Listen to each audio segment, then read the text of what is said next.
Uh, Good morning, everyone, and welcome to our Tuesday, October 9th, 2024 Administrative Matters meeting.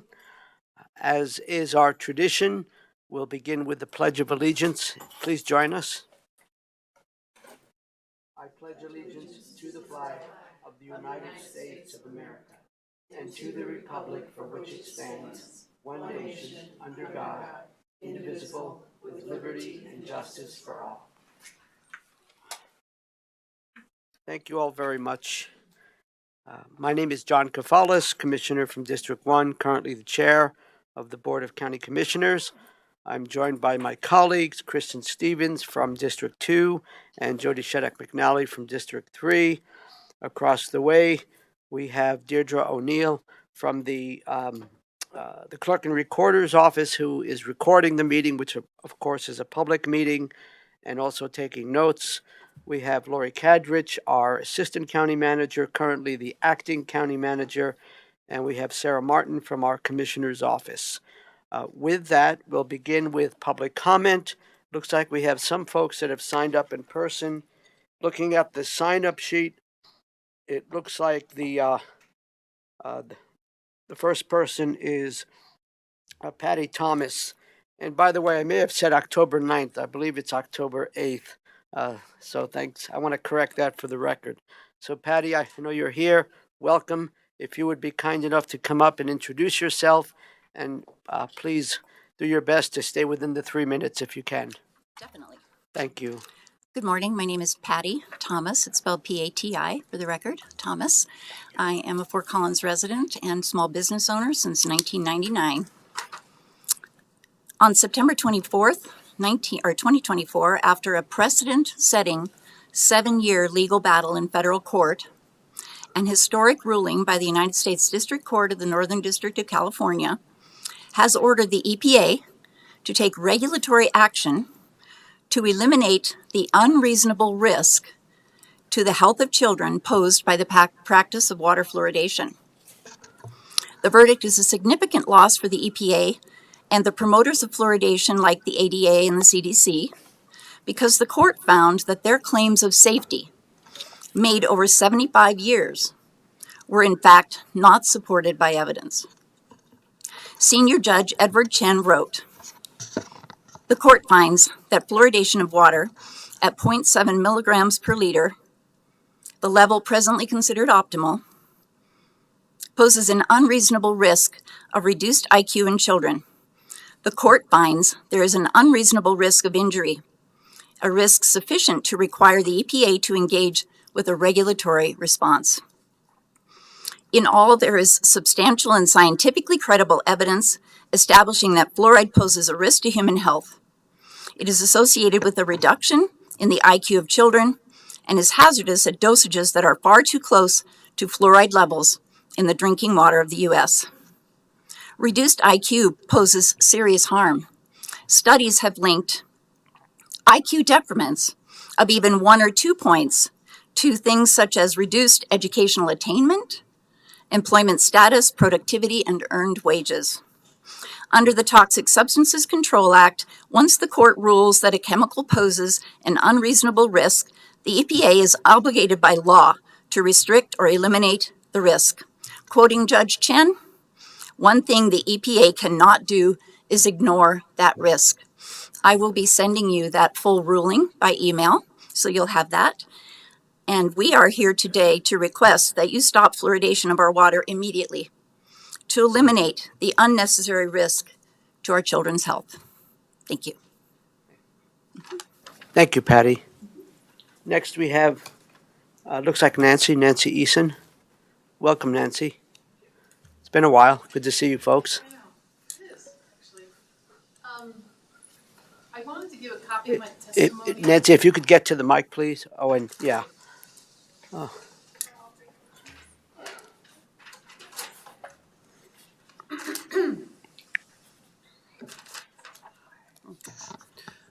All right, good morning. My name is Nancy Eason. I live in Northeast Fort Collins, well, right outside Fort Collins in the county. I just want to follow up Patty's testimony with some excerpts from the actual ruling of that judge. So on page 3, it says, there is little dispute in this suit as to whether fluoride poses a hazard to human health. Indeed, EPA's own expert agrees that fluoride is hazardous at some level of exposure, and ample evidence establishes that a mother's exposure to fluoride during pregnancy is associated with IQ decrements in her children, her offspring. On page 5, it says, the pooled benchmark dose analysis concluded that a 1-point drop in IQ of a child is to be expected for each 0.28 milligrams per liter of fluoride in a pregnant mother's urine. This is highly concerning because maternal urinary fluoride levels for pregnant mothers in the United States range from 0.8 milligrams per liter at the median and 1.89 milligrams per liter, depending on the degree of exposure. Not only is there an insufficient margin between the hazard level and these exposure levels, for many, the exposure levels exceed the hazard level of that 0.28 milligrams per liter, and that's why I gave you copies so you can see those numbers. On page 5, even if the toxicologically determined hazard level of 0.28 milligrams per liter were deemed insufficiently substantiated, evidence in the record still establishes with little doubt that fluoridated drinking water presents a risk of injury to health. On page 77, it says, the scientific literature in the record provides a high level of certainty that a hazard is present. Fluoride is associated with reduced IQ. Any uncertainties do not undermine the finding of an unreasonable risk. In every scenario, a risk is present. And then on page 78, the scientific literature in the record provides a high level of certainty that a hazard is present. Fluoride is associated with reduced IQ. The qualitative evidence is superior. And again, these are all statements from the judge's ruling after this 7-year suit that was presented. So I'm just asking, I know that the county itself does not, run our water systems, but you do oversee the Board of Health. They make recommendations on fluoride. That's why we're here, so that you make sure you know about this new ruling. And we just ask for the sake of our children and probably adults that you would use your influence to help stop the adding of this neurotoxin to our water. Thank you. Thank you, Nancy. Next person who signed up here in person, Monique. Is it Monique Overturf? Good morning.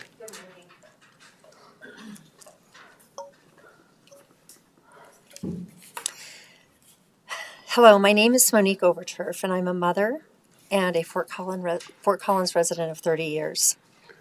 Speaking again to the published ruling, on page 76, the size of the affected population is vast. Approximately 200 million Americans have fluoride intentionally added to their drinking water.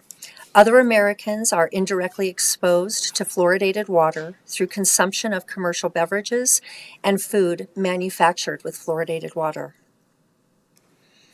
Also on page 76, approximately 2 million pregnant women and over 300,000 exclusively formula-fed babies are exposed to fluoridated water.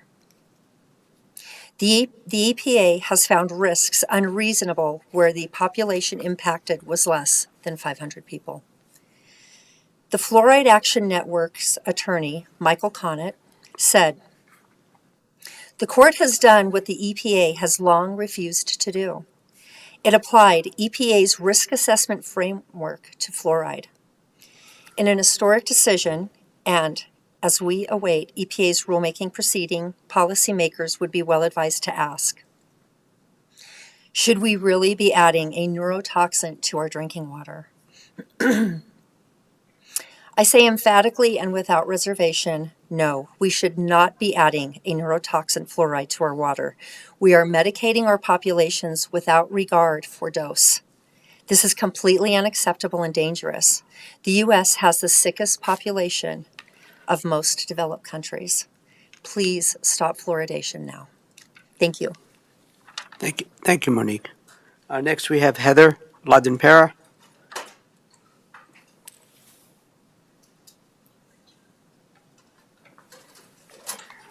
Good morning, Commissioners. My name is Heather Laudenpera. I am a lifelong, I was born in Fort Collins, and I've been in and out of here my whole life.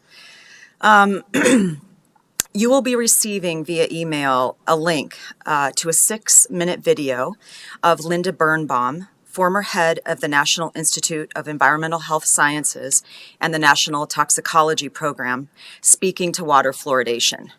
Dr. Birnbaum is a board-certified toxicologist and microbiologist who served as a federal scientist for 40 years. Prior to her appointment at NIH, she spent 19 years at the EPA, where she directed the largest division on environmental health research. She's also the mother of Bernie Birnbaum, former president and current member of the Larimer County Board of Health. She's lectured extensively at CSU and is very well respected nationally and locally. Excerpts from this video include Dr. Birnbaum saying, quote, "We lowered the level of fluoridation to 0.7 ppm in 2015. I think we need to lower it even more, if even we need it at all. I am quite convinced by the burgeoning literature that elevated fluorine is a problem for the development of babies' brains.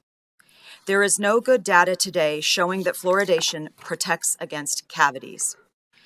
As there is more and more fluoride present in our environment, toothpaste, mouthwash, black teas, and other beverages, we get lots of fluoride from many sources so that we don't really need to add it to our drinking water. There is a very strong political component to fluoridation. There is no benefit from ingested fluorines. The benefits are only topical. I wrote an editorial calling for pregnant women not to drink fluoridated water." End quote. And since I have a little bit of time left, I just want to say that I have been fortunate enough to be able to afford to filter our water for my children their whole lives. So I have made conscious effort to take fluoride out of our water. I also don't use any fluoride products in our environment unless it's in a tea or something like that. I have no cavities. I have no molar cavities. I'm in my late 50s.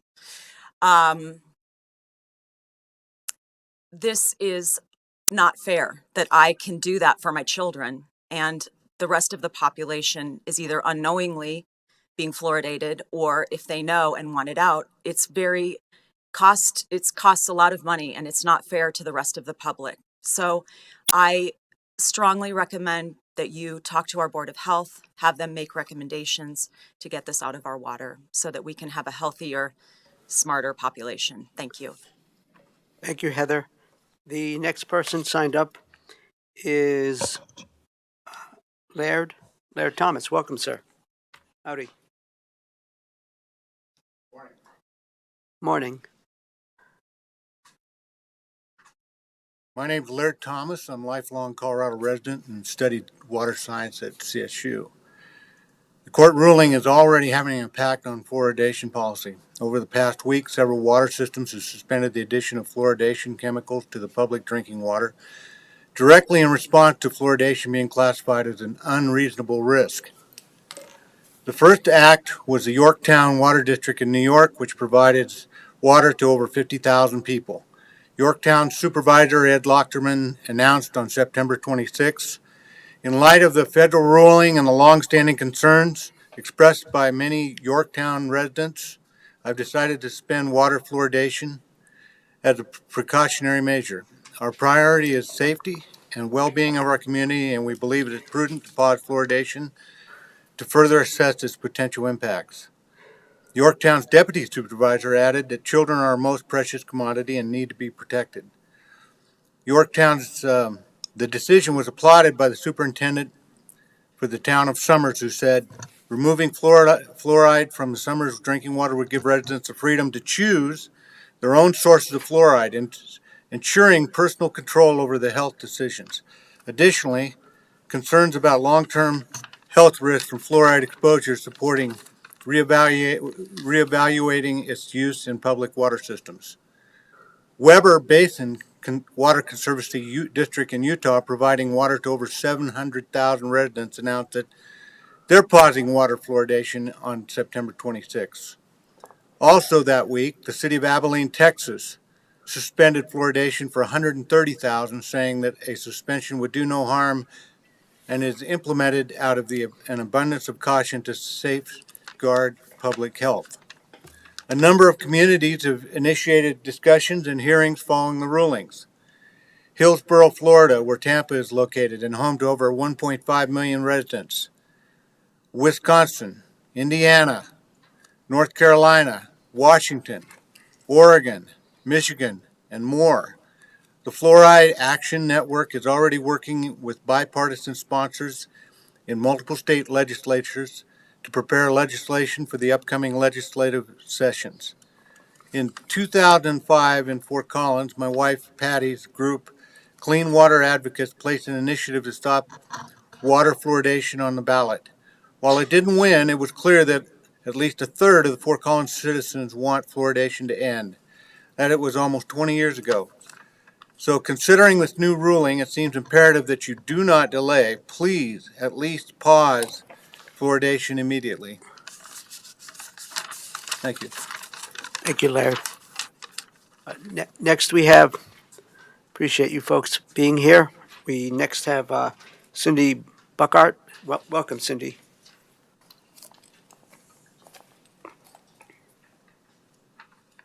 Good morning. Good morning. Cindy Buckhart, Larimer County 4-H Foundation. To begin, I would like to comment on the minutes of the September 24th meeting, at which I made a public comment. First, my name is Buckhart, spelled Buckart. It was spelled incorrectly twice in the minutes, and both times it was spelled differently. I also feel that what was stated is inaccurate. It did not request for the Board of County Commissioners to designate the Larimer County 4-H Foundation as a nonprofit. On the contrary, I asked that the Larimer County 4-H Foundation be designated as 4-H, per the McKee Charitable Trust. The minutes also reflected that I was asking to not continue to incur costs for using the Thomas McKee 4-H building. We currently have one outstanding invoice for the use of the building, our scholarship awards presentation, which each of you attended. The Larimer County 4-H Foundation has been in existence for over 70 years. In those 70 years, the Larimer County 4-H Foundation has never been charged a fee for the use of any of the buildings on the Larimer County Fairgrounds. The Thomas McKee Charitable Trust was established and accepted by Larimer County in 2005. For the past 19 years, we have fallen under the first part of the trust agreement. 4-H use of the building wouldn't be without costs, with normal maintenance and upkeep by the ranch. What's changed? Mr. Connor McGrath and his Board of County this Board of County Commissioners changed. You, the commissioners, have directed the ranch to become a self-sustainable campus by 2030, ahead of sunsetting the existing master plan, supporting sales and use tax in 2039. At what stakes? Did you know that the Larimer County 4-H Foundation has purchased 3 pull-behind trailers? These trailers were given to Larimer County at no cost to the county. Larimer County added these trailers to their fleet to be used by CSU Extension. I contend that the Larimer County 4-H Foundation should be grandfathered in and considered as falling under 4-H. After all, there is 70 years of precedence. The majority of funding for Larimer County 4-H programs comes from the Larimer County 4-H Foundation. If the foundation is required to pay fees that total more than our income, our 2 fundraisers will have to cease, and the 4-H clubs and 4-H programs will have to seek funding elsewhere. Thank you. Thank you, Cindy. Thank you. The next person who has signed up is Leo Romero. So it looks like Leo and Delilah, you folks are here for the proclamation? Yes. And you'll have an opportunity then, if you'd like. Thank you both for being here. Let's see. Is there anyone who has registered as of yesterday, and called in to see if they'd like to offer public comment or through the phone? No, Commissioner. Was that a no? No, Commissioner. Thank you. So before we close public comment, I just want to check, is there anyone else who is here who wishes to offer public comment who may not have signed up with the sign-up sheet? And again, public comment is typically for items that are not necessarily on the the discussion agenda? All right, then we'll close public comment. Again, thank you all. But before we do move on, colleagues, do you wish to comment regarding what we heard from folks? Yes, Commissioner Shattuck McNally. Thank you, Mr. Chair. First, let me thank Nancy and Patty and Monique and drawing a blank, Diane, Heather. Thank you. Sorry, Heather, you've been here a few times. I'm sorry. I apologize for that. Thank you for coming today and informing us about this ruling. And thank you for your concern about the children in our community. I think that's really important to come and use this public comment to share these concerns. And I certainly will look at that ruling, and I'm sure you'll be sending all that to us. Certainly, we'll bring this to the attention, ask questions, and I do appreciate you all being here today and sharing your concerns. So, and then for the rest, we've had this conversation, and so I don't feel like I need to comment further. So, thank you, Mr. Chair. Thanks, Commissioner. Commissioner Stevens, any comments that you may have? Yeah, just, thank you for bringing this to our attention. I certainly didn't know about that ruling. I will, touch base with the health department certainly and see how this can be addressed. Obviously I would encourage you to, talk to some of the water providers as well. And have those same conversations since they're the ones who are fluoridating. There are a lot throughout the county, so that's a tall order. But you're right. It's lowered, and it's interesting to see whether it should be lowered or eliminated. And I think that those are conversations that will be had around the community as we kind of dissect this ruling. So just thanks for bringing it to our attention. And then with regard to Cindy's comments, I appreciate you coming here, and I think there's some things we need to work through. Certainly, I do understand that. And many folks might not understand that the 4-H Carnival is the major fundraiser, not just for the foundation, but for all the clubs. And so I'm hoping that we can figure out a way to, work through some of these issues, because I do know the value that the foundation's provided between scholarships and opportunities for young people to travel with 4-H, and then of course the funding for each club, that participates in the carnival. So thanks for bringing that to our attention again. That is all for me. Thank you. Okay, thanks, Commissioner. I'll just mention that as the Commissioner Liaison to the Board of Health, I'll certainly follow up with those folks. I'm more than certain you're aware that the next Board of Health meeting is next Thursday, October 18th, and there's an opportunity for public comment there, and I probably don't need to encourage you to be there.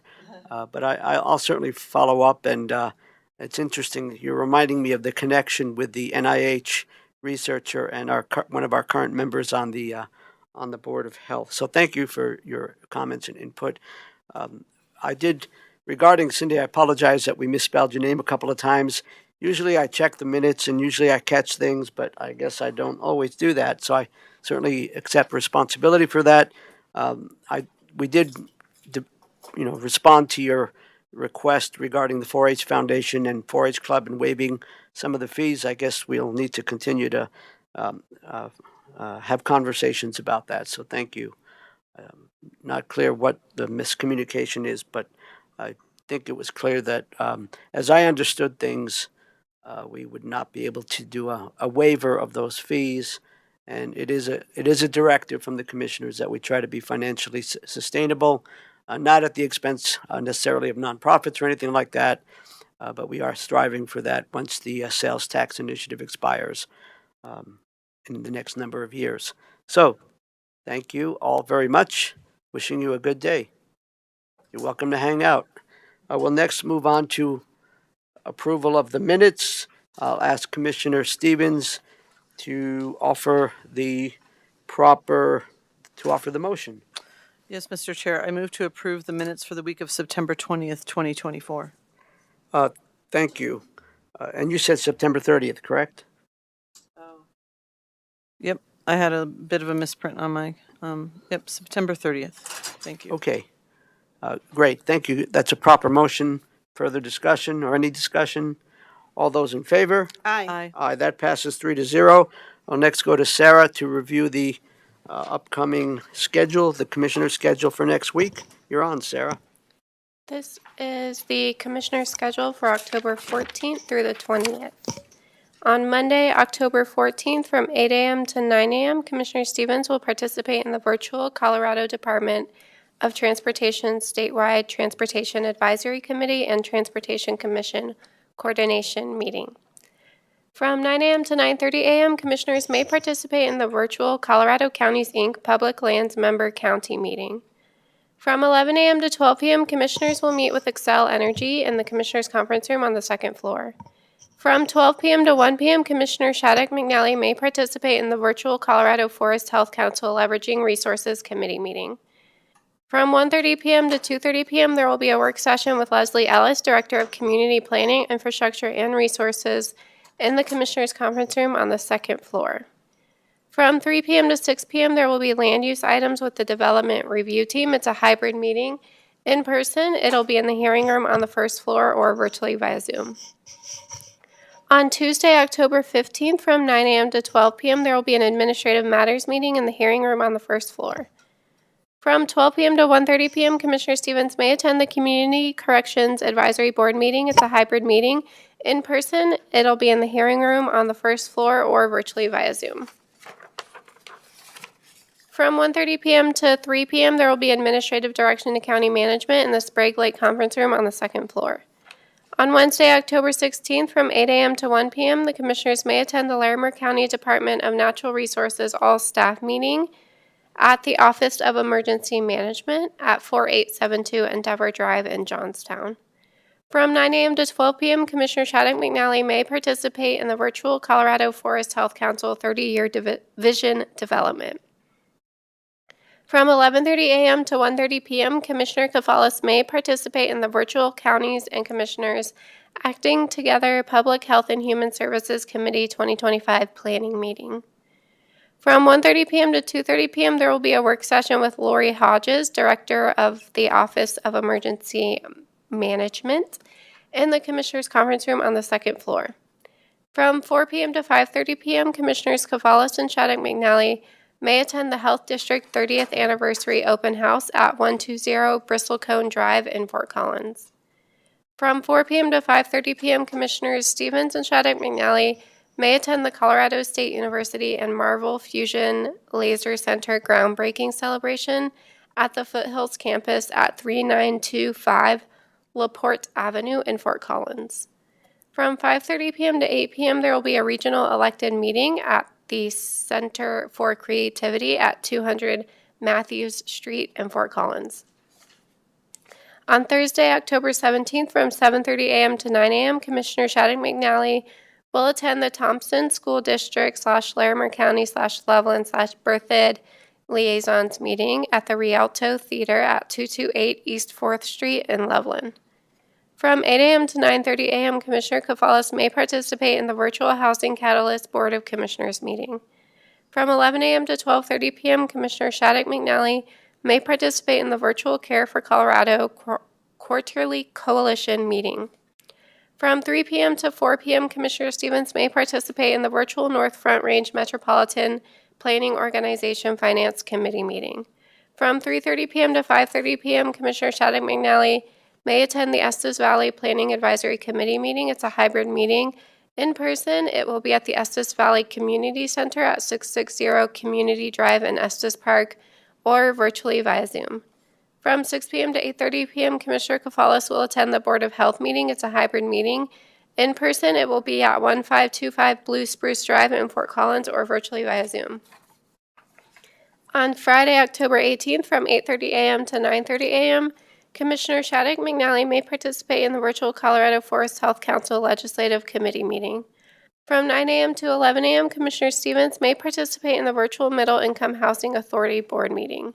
From 10 a.m. to 12 p.m., Commissioner Shattuck McNally may participate in the virtual Colorado Fire Commission prescribed Fire Subcommittee meeting.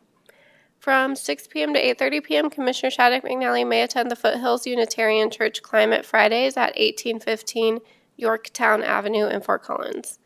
On Saturday, October 19th, from 6 p.m. to 10:30 p.m., Commissioner Stevens may attend the Center for Family Outreach 2024 Masquerade Ball at the Fort Collins Marriott at 350 East Horsetooth Road in Fort Collins. And on Sunday, October 20th, from 11 a.m. to 1 p.m., Commissioners Kafalis and Stevens will attend the Front Range Baptist Church Local Officials Day, worship service, and luncheon at 625 East Harmony Road in Fort Collins. Thank you, Sarah. Colleagues, any feedback? Commissioner Stevens, Nope, I'm good. Thank you. you're good? Commissioner Shattuck McNally, yes. Thank you, Mr. Chair. So Sarah, I haven't put this on my calendar, but I'm also attending the Front Range Baptist Church Local Officials Day. I just hadn't put that on my calendar. And then on Saturday, the 19th, I believe there's the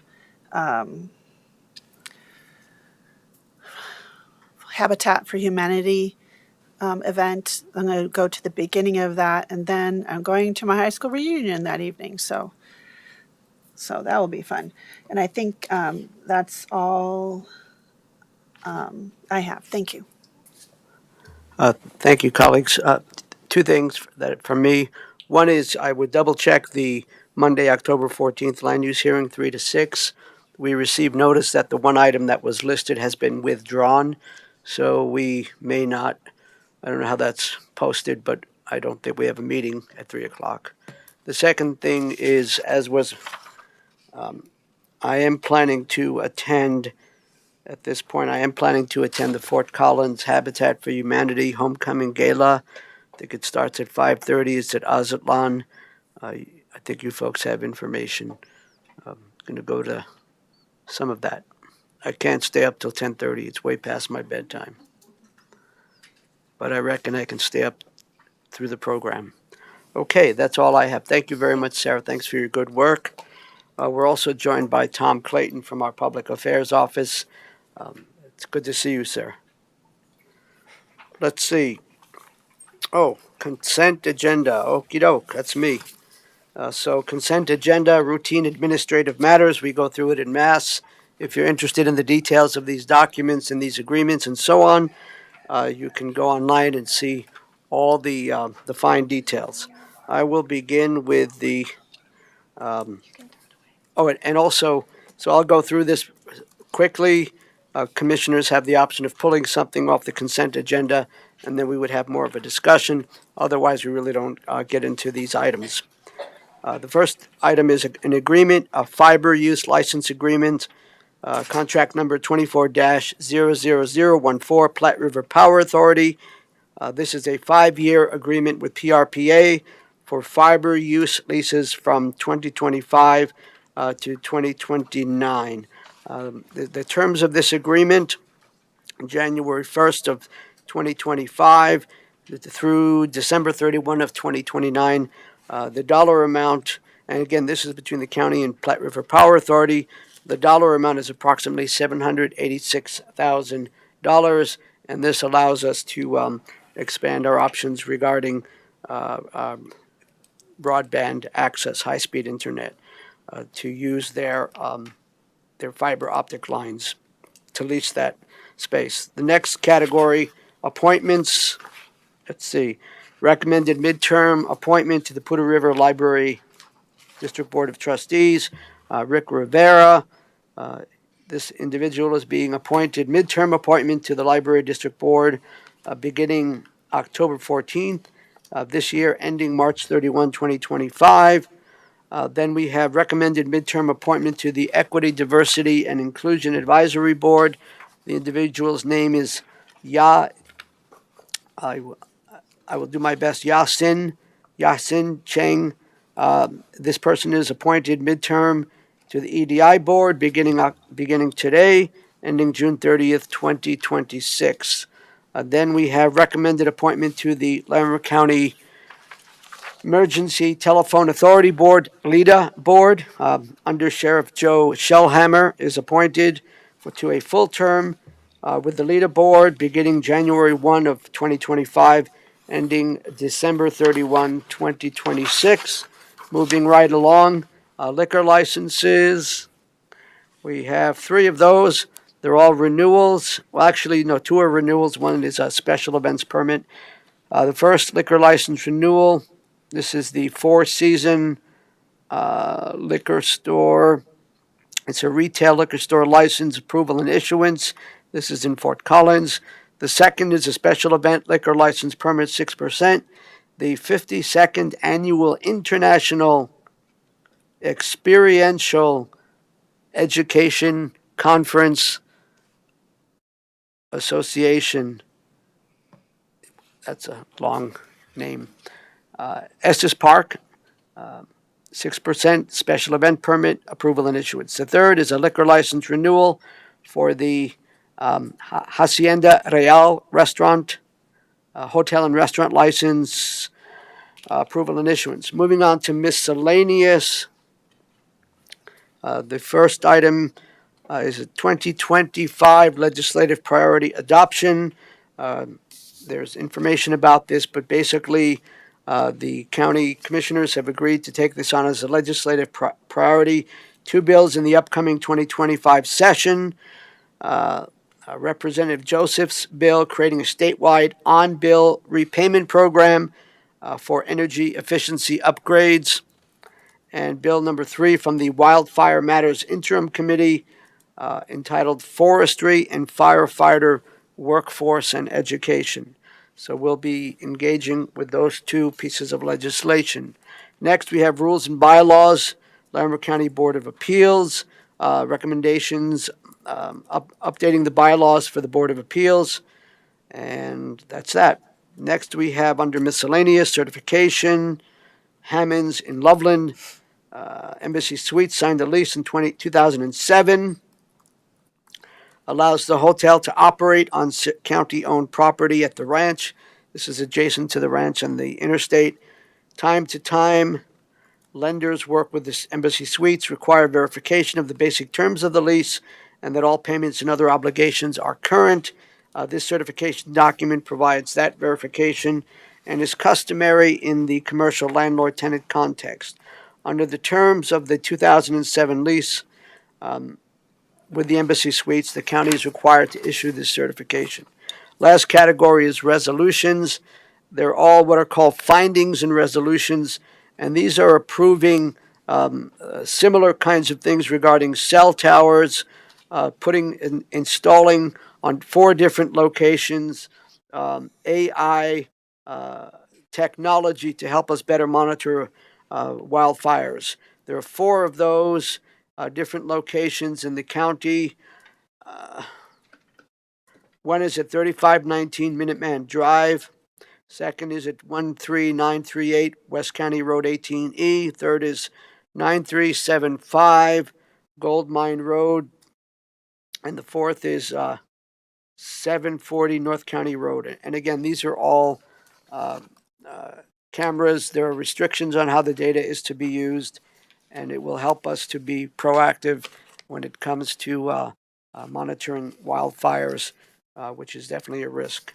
Those are the consent agenda items. Do either of my colleagues wish to remove any of those things? Nope. Nope. Commissioner Shattuck McNally, your turn. Thank you, Mr. Chair. Mr. Chair, I move to approve the consent agenda for October 8th, 2024. Thank you. Proper motion. Any discussion? Seeing none. All those in favor? Aye. Okey doke. That passes 3-0. We don't have any commissioner guests. Now we can move on to the proclamation. And I guess I'll frame this a little bit. So this is a proclamation, a proclamation recognizing Monday, October 14th, 2024 as Indigenous Peoples Day. And I think, and we have a couple of folks here who may wish to speak, say a few words. I think the way we'll do this, and this is really important, is we'll read the proclamation. Forgive me. I'll ask Commissioner Stevens to do that. We'll offer the motion to approve, and then we'll open it up to see if folks want to say a few words in support of the proclamation or why this is important. We generally like to offer comments, and then we get to take pictures. And I just realized it is important to take pictures because, at least in part, it's a way for our public affairs folks to post some of that on social media. So it helps get the word out, even though I have to be in the pictures. Okay. enough of that. So Commissioner Stevens, would you Yes. be kind enough to read the proclamation and then offer the motion? Yes, Mr. Chair. So this is a proclamation recognizing the second Monday in October as Indigenous Peoples' Day to acknowledge and support the Native and Indigenous people living in Larimer County and affirming the county's commitment to recognize and include the voices and interests of Native and Indigenous peoples. Whereas Larimer County Board of County Commissioners recognizes that the continents now known as North and South America have been occupied since time immemorial by many diverse and established Native and Indigenous peoples. And whereas areas of Larimer County are situated on the ancestral homelands of many tribes, including the Arapaho, Cheyenne, Ute, and other tribal peoples, and was an important site of trade, gathering, and healing for numerous other tribes and nations, and is now home to a diverse Native community with individuals and families from different tribal nations, and includes important cultural sites, landscapes, and historic structures situated in northern Colorado. And whereas Larimer County acknowledges that this county was built upon the homelands of the Native and Indigenous peoples of this region, resulting in their forced displacement from their lands. And whereas Native and Indigenous peoples in Larimer County, as in all parts of the Americas, suffer from the legacy of colonization and national policies designed to erase and marginalize their presence. And whereas Larimer County benefited and continues to benefit directly from Native American removal policies that violated human rights, broke federal treaties, and forced Native and Indigenous peoples from their homelands. And whereas Larimer County recognizes the resilience of Native and Indigenous peoples despite the harms these systems and policies have caused, and greatly values the social, economic, and cultural contributions they make. And whereas Indigenous Peoples' Day was first proposed in 1977 by the United Nations International Conference on Discrimination Against Indigenous Populations in the Americas and has been adopted by several Colorado municipalities. And whereas Native and Indigenous peoples encourages Larimer County and its residents to be educated to respect and honor traditional practices regarding the interdependence of all humanity and living things, and to celebrate a vast and rich living tradition through ancestral recognition and diversity of knowledge and perspectives, including sustainable practices.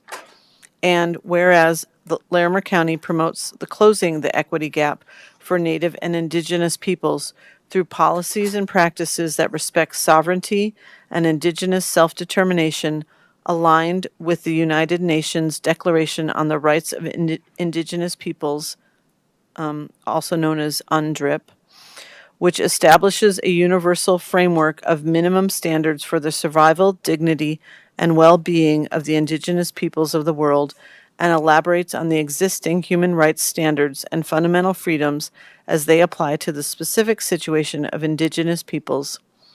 Now, therefore, be it resolved by the Larimer County Board of County Commissioners that Section 1, that in pursuit of shared responsibility in promoting knowledge about Native and Indigenous peoples and combating prejudice and discrimination, the Larimer County Board of County Commissioners does hereby resolve and declare the second Monday in October to be Indigenous Peoples' Day, and may at that time support events that encourage awareness and understanding and appreciation of Native and Indigenous peoples, their traditions, culture, and our shared history in these ancestral lands. Section 2, that Larimer County recognizes that harm was done and acknowledges we have a shared responsibility to support the Native and Indigenous peoples residing in Larimer County and to communicate, collaborate, and coordinate with tribal nations that have historic interests and presence in the area. And Section 3, that Larimer County will encourage businesses, organizations, public institutions, and county departments to recognize, cultivate strong relationships with, stand in solidarity with, and celebrate Native and Indigenous peoples. And this would be approved on this 8th day of October 2024. Thank you very much, Commissioner. And the motion is the following. I move to approve the proclamation recognizing Monday, October 14th, 2024 as Indigenous Peoples' Day. Great, thank you very much. And before we invite some of our friends, neighbors, and colleagues to say a few words, if they wish, I just want to do a bit of a shout out for our Assistant County Manager, Lori Cadrich, who works really hard and diligently to help organize all the efforts around proclamations that we do throughout the year. And this is certainly, in my view, one of the more important ones. So thank you very much, Lori. Thank you, Commissioner. And I would also like to acknowledge the work of Melissa Farr, who helps keep me on track for the proclamations, and we work together to edit and get them updated. Great. Thank you. So we have at least a few folks here that may wish to offer comments. I'm going to begin with the person that I invited, Rasa Hume Umtewa. And hopefully you'll be kind enough to help me with the pronunciation. I think I got pretty close. But welcome. If you could please identify yourself and share what you'd like to share. Yeah, sure. So good morning, everyone. My name is Rasahumi Yomtua. So it's close. I currently serve as the Assistant Director for the Native American Cultural Center at Colorado State University. I also want to introduce myself in my native language, which is Hopi, which is where my family is from. So, Ololoma, Noyoyak Manahin Matsua, Narasumi Yomtua Yanpahan Matsua, Neok Tawangwa, Neok Auyant Patkiwangwa. So essentially, hello everyone. My Hopi name is Yoyok Mana, or kind of Little Rain Puddle Girl. My family is Sun Clan related to Water Clan, and my family, we live in Denver, but we originally come from Hopevilla, Arizona, from the Hopi Reservation. I want to thank you all for inviting me to this proclamation first off.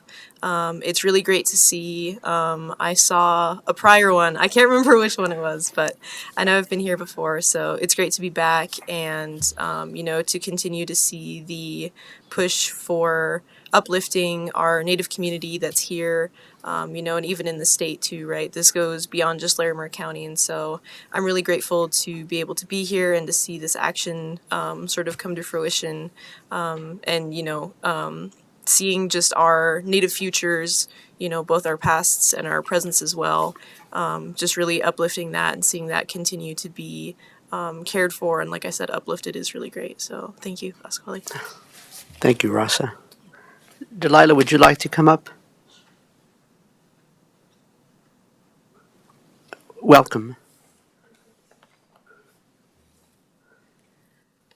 Anin Delilah Indigenous Cause Anishinaabe ni Yahweh. Hello, my name is Delilah Marie Lopez, and I have lived here in Fort Collins since I was 10 years old.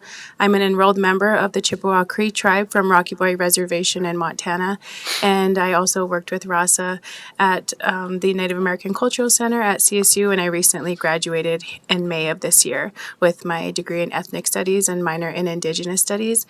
And I am very honored to be here today, and I've met many of you at events, and I just want to represent my people and honor my ancestors. I also work at the Center for Environmental Management of Military Lands as a researcher on the Federal Indian Boarding School project, and doing that has been very deep work. My mother was raised in an institutionalized home, and there, as we mentioned with the proclamation, there has been a lot of harm done to Native families, communities, and population, and I felt that on a personal level. So doing that work is very personal to me, but also very important that we are able to do our own research on these topics and be our own voice and write our own history finally. And I am just honored to be here today and to see this happening on this level of recognizing our people and our history and allowing us to be at the forefront instead of just being in the audience. And so I thank you for allowing me to speak today. Thank you. Thanks, Delilah. Before we go to Leo, I'm curious, do either of you know, are there events planned for Monday that maybe you could share? Rasa. Yeah, thank you. There are. So on Monday, our office will be tabling on the Laurie Student Center Plaza from 11 a.m. to 2 p.m. And then we do have events scheduled for Native American Heritage Month, which is November.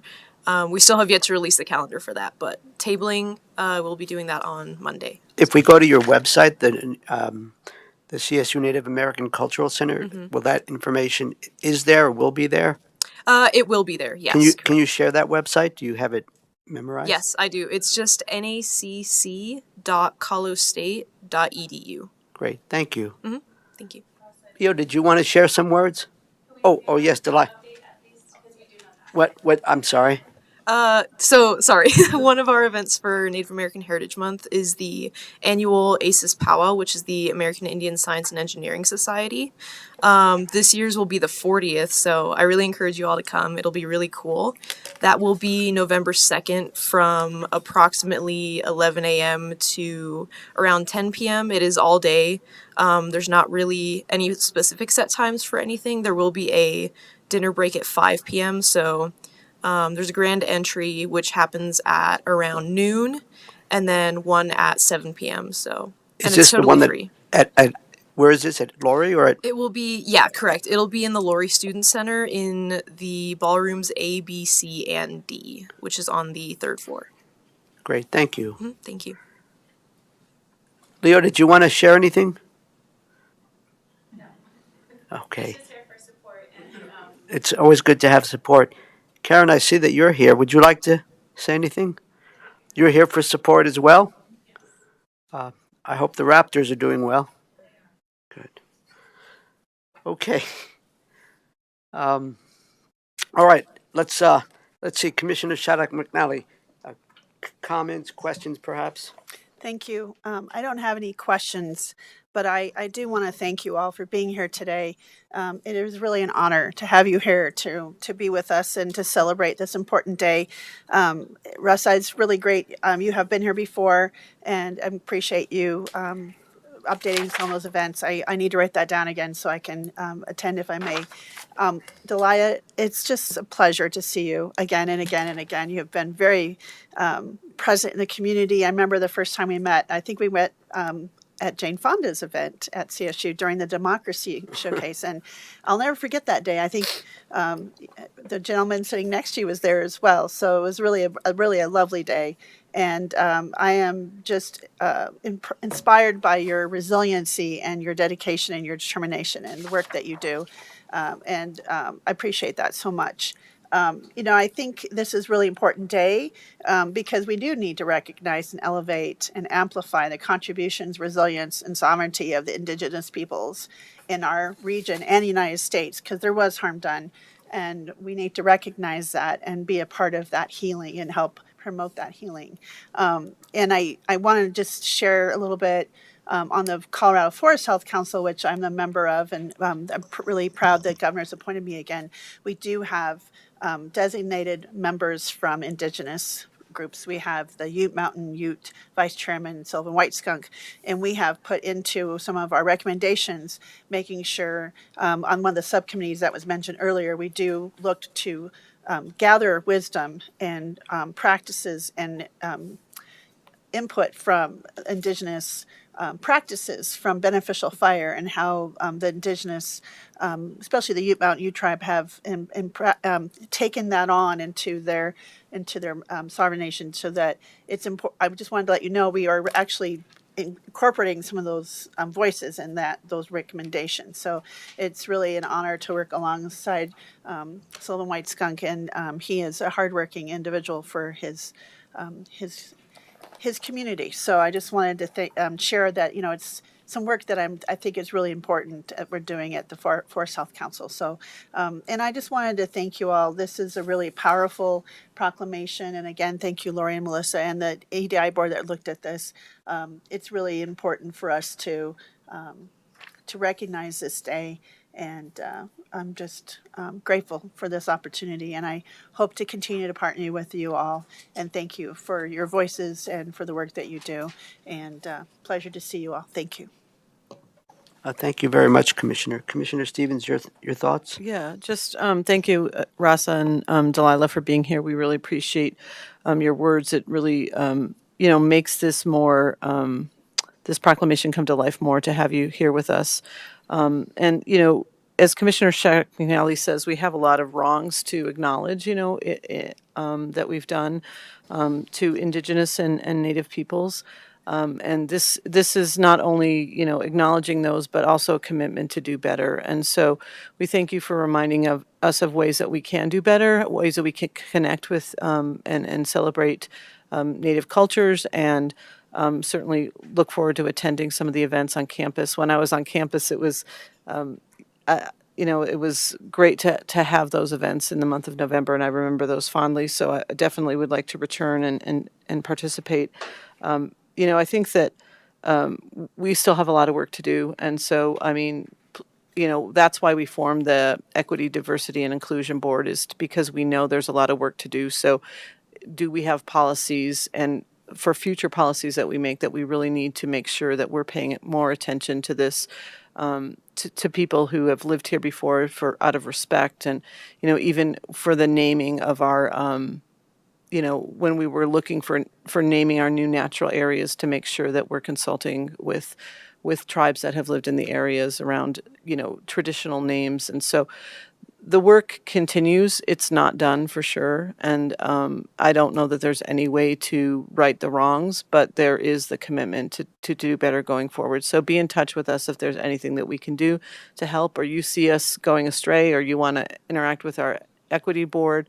We also need to reach out to you to say that we're doing this work, and I don't want to tax you with the responsibility of helping us do our work, because we need to know we're doing this work, but we also want to do that respectfully and in consultation with all of you. So, I think as we think about the work that we're doing around climate work, and around preserving these beautiful lands that have been enjoyed by many people throughout the years, I think we definitely have that in mind. I know that Native and Indigenous peoples have a respect for the land that many of us don't have in our tradition, right? And so, how do we learn to do that better? How do we learn to take care of the earth better?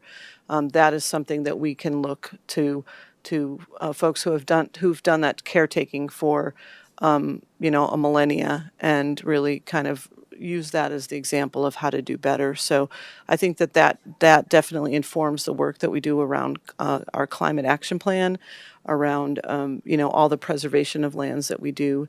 We have that in mind. So thank you again for being here. Thank you for your beautiful words, and we look forward to celebrating with you at some of the events in November.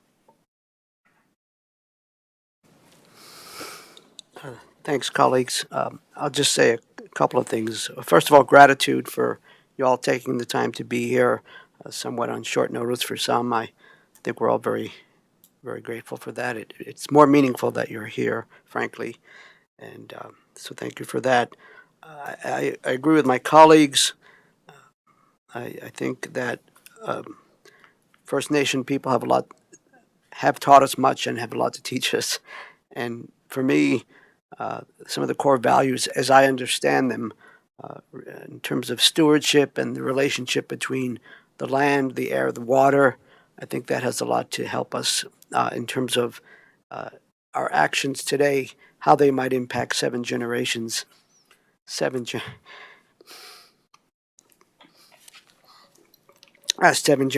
from now. And even if you look at Indigenous people, first generation people, not just from the Americas, but from around the world, for example, the Maori in New Zealand taught us much about restorative justice and having those kinds of conversations, healing conversations. The tribes in Africa that have taught us to greet one another with "How are the children?" That kind of stuff is really important. So I guess that's all I have to say.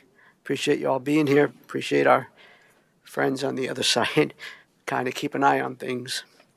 Ultimately, I think we're all in this together. And before we pause for pictures, Lori, is there anything you'd like to add, please? Commissioners, I would think that the proclamation and your words have been very comprehensive.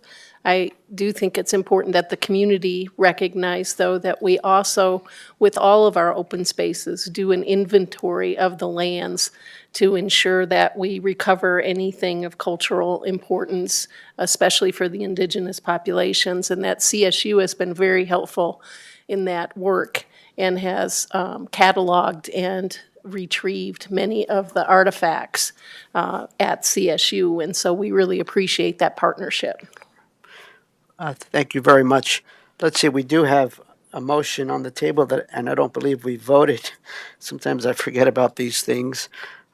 So any further discussion, colleagues, thoughts?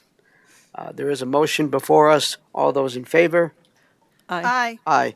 That passes 3-0, proclaiming the second Monday in October, in this case, October 14th, 2024, as Indigenous Peoples Day.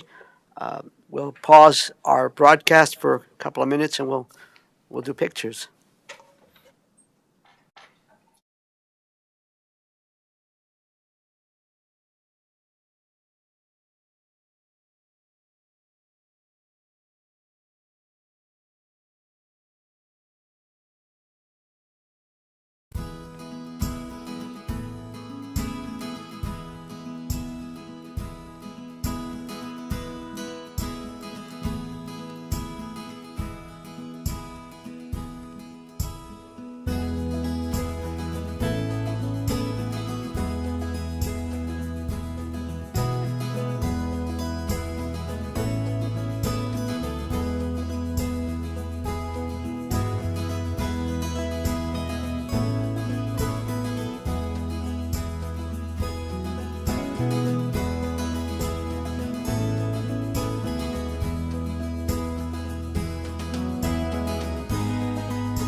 Okay. Thank you all. We took a bit of a pause for photographs. We approved a proclamation recognizing Monday, October 14th as Indigenous Peoples Day. Moving right along, we'll now go to the county manager update. Lori, you're on. Thank you, Commissioner. I just have a couple of things that I'd like to share. Last week, I was fortunate enough to attend a couple of events that the commissioners were highlighted at, and that was on Monday with Commissioner Shattuck McNally to the opioid conference recognition and awards event. And then on Friday, I was able to attend the Community Corrections statewide meeting in which Commissioner Stevens participated and gave opening remarks. Also, I was able to attend the county manager selection process for the city of Loveland and was part of a panel and was able to provide comments on behalf of our community or our organization in terms of the strengths and weaknesses of the candidates, and certainly the resumes of the candidates that they are considering are extensive and seem well qualified for a position. And that's all I have. Thank you, Lori. We'll now move on to commissioner activity reports. Let's see. Flip a coin. Let's go with Commissioner Shaddock McNally. Thank you, Mr. Chair, and thank you, Lori, for coming to the opioid abatement conference. In the morning we had the Colorado Opioid Abatement Conference with our Colorado AG, Phil Weiser, and I had the honor of introducing him and welcoming everyone because Region 2, which is Larimer County, and Region 3 and 4, I think Region 3 is Weld County, welcomed and helped sponsor that event. We had over 500 people attend.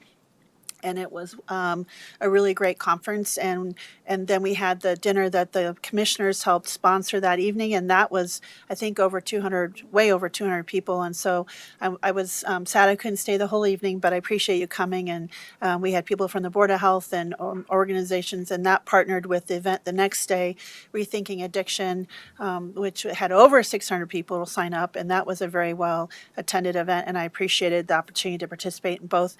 We have a lot of local organizations and nonprofits and other agencies and municipalities are participating in important work. And I know Johns Hopkins University and others came from out of state to come and interview and talk, and there was some CBS Channel 7 and others who were there to kind of capture that, and it was really exciting to have that here in Larimer County, and just really proud of the work with the whole Region 2 Council and all those involved. So that was on Monday and Tuesday last week, and then I headed up for the Colorado Wildland Fire Conference, which had quite a few people who were in attendance from Larimer County. We had several of folks from the Wildfire Partners Program from Crystal Lakes and Glacier View and Highland and Fort Collins. We had Estes Park Fire Department, some of their new staff members, and people from the Watershed Coalition, and just a lot of folks from Larimer County up there, as well as the State Forest Service, and our State Forest Forester and Director of the Colorado State Forest Service was up there. And I just want to give out a shout to Raina Elshelman. I had so many people come up. She presented at the conference on this Wildfire Partners Program. I didn't get to see the full presentation because I had to come back for our event on Thursday for the Wellness Court celebration and accreditation. But she had a presentation with those wildfire partners, but they all came up and they have just been praising her along with the folks from Estes Park and others about her partnership and the things that she's done to start that program from scratch and get everyone involved, and how they feel so empowered and brought together as a community, and the collaborations and the partnerships that they all have talked with me and partnered and talked with me in Estes Park. And it really was a exciting energy that everyone just feels heard and empowered and collaborative for these residents who are helping their neighbors understand the risk and what they can do to mitigate that. So it was really exciting, and I appreciated that feedback. It's always great as a commissioner to hear from residents who really feel that the work that is done by the county is empowering and helping them with their properties and with their lives. And this was certainly I've heard this for months in the past year, but it was just really heartening to hear that. We had some presentations from some folks from CSU that is studying how we can disrupt wildfire progression in certain communities and it was just some really great information. So I appreciated the opportunity to attend that and be a part of that, and grateful for the work, because there is a lot of work, because the urgent need to mitigate some of these conditions, especially around our watersheds, is the scale and scope is certainly an urgency that I feel. And then on Thursday, I was grateful to attend with my colleagues and Chief Judge Blanco and others the Wellness Court 10th anniversary celebration and accreditation. That was really uplifting, and to hear from the first graduate from that program and some of the recent ones. And I just really enjoy Chief Judge Blanco's humor in her speeches the last couple of weeks. It's been a lot of fun. I had the Forest Health Council legislative meeting. We had heard from the Yampa River, and also our water master plan. Danielle and Director Leslie Ellis were there. Really great information as we're looking at our 2026 recommendations. We certainly are going to be adding some other meetings, because looking at the state's budget and looking at some of these wildfire ready watershed program, we're going to have some other conversations this week about how some of the recommendations that were brought up from that presentation.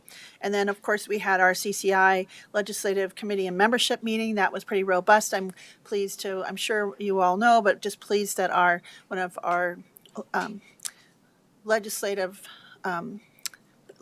bill ideas or priority for us was also made it onto the list as priorities for the CCI legislative priority list. And so thank to our legislative coordinator Shane and all and the work that we did. And I know Commissioner Stevens and I kind of tag team that meeting, and I appreciate her taking kind of coming on at the end and finishing up the meeting. I also attended the care housing topping off celebration at the Hardside Hill location that we have supported as commissioners. It was great to talk with members of the Heart of the Rockies Church Project Committee and Care Housing and Habitat, and so many folks. It was a really festive morning, and to share a meal with the construction team. It was just exciting to be there on the boots on the ground. I've been driving by, but haven't been able to be on the other side of the fence, but to see the buildings and the progress, and Dustin Barrington with Larch, Colorado. It was really a kind of an inspiring afternoon. And then it was just fun to be there. And then I went to talk with some folks at the Avente assisted living home, and talk to them and sharing about some of the county programs. And they're going to maybe have me come back with Office on Aging folks. And so I'm really excited about that opportunity. And it was a busy day. So I appreciated the opportunity to hang out with all those folks. And then on Saturday, it was Commissioner Kafalis and I did the Mission to Hope Walk, and it was great to walk and talk with community advocates and hear about some of the work, and that was fun to talk with them and share with them some of the things that they're doing and how we can partner together. And I think that's all I have. So it was a very busy week, but I'm really grateful for some really great conferences and to work with my colleagues across the region and in our Larimer County. Thanks. Thank you, Commissioner. Commissioner Stevens, anything you'd like to share? I spent a lot of time on Zoom last week, so I don't have as much to share. So thank you, though. In meetings, in transportation meetings. I wasn't doing nothing, but I felt like I spent at least 10 to 15 hours on Zoom, so that's probably not as interesting for folks. Thank you. Thank you for your service regarding transportation matters. I'll share a couple of things, I suppose. Let's see. Actually, both Commissioner Stevens and I, not via Zoom, but in person, attended last Monday the Northern Colorado Regional Child Care Summit. Commissioner Stevens on the panel. I think it was very informative. There was some good information there. That evening, the CSU Extension folks put on a couple of films regarding mental health issues, behavioral health issues, and how they affect farmers and ranchers. One film in particular, Legacy, a really powerful film And I've been trying to make sure that at the state level and at the local level, with our behavioral health services folks, that they're aware of this and that we need to be giving more attention to addressing very unique needs in rural areas, farmers and ranchers. That was on Monday, I suppose. Let's see what else is interesting that hasn't been mentioned. Oh, we attended Lori Cadrich and I and the Poudre School District, the liaison meeting, City of Fort Collins, the county, and PSD. I think similar happens in Thompson, but we do that every 2 months, and it's a way to check in and update. There was quite a bit of robust discussion on the mill levy, the debt-free school mill levy that the school board has moved to the ballot. I think it's Initiative 4A. That'll be on the ballot for folks to consider to raise some additional funds. Oh, we attended the fall address, the CSU president's fall address. Amy Parsons did a great job. It was a good turnout. Made an announcement regarding some kind of technology center that's going to be built with some significant donor grants. So that's exciting. I had my community conversation in Wellington. We had about 30 folks, including staff and whatnot. But the focus, we had our ranch complex director, Connor McGrath, and then we also had some folks from CDOT talking about that particular intersection, Highway 1, as it curves into Wellington, looking at addressing that. And it looks like there'll be, I think folks were happy that CDOT has decided they're not going to do a roundabout there. So that was interesting. More on that to come. I attended, from there I went down to Loveland. The BizWest had an affordable housing summit. I participated in one of the roundtable discussions with a group they broke out. That was also good. A good discussion, good ideas. Wellness court. The Behavioral Health Administration, the State Behavioral Health Administration. Her name is Danette Smith. She's the commissioner.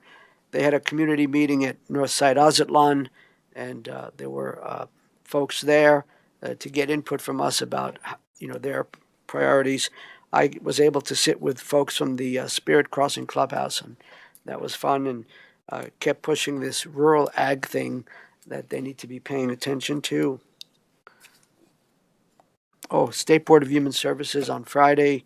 We did pass some rules. One of them has to do with expanding the definition of missing children, and it will help in terms of processes and training regarding helping to address human trafficking with children. I should stop, I suppose. The only Saturday, the Mission to Hope Walk was fun. I got to spend time with the guy who started the mobile laundry, who I'd known, but he's a retired Lutheran pastor. It was nice to chat with him. And then also I did attend and had a lot of fun at the City of Fort Collins did their Latin Hispanic Heritage Month celebration at Gardens on Spring Creek, and got to eat some really good plantain. So that's all I got. I think we're done. Then we are adjourned at 10:19 a.m. Thank you all for being here. We appreciate every one of you. Have a great day. Safe day.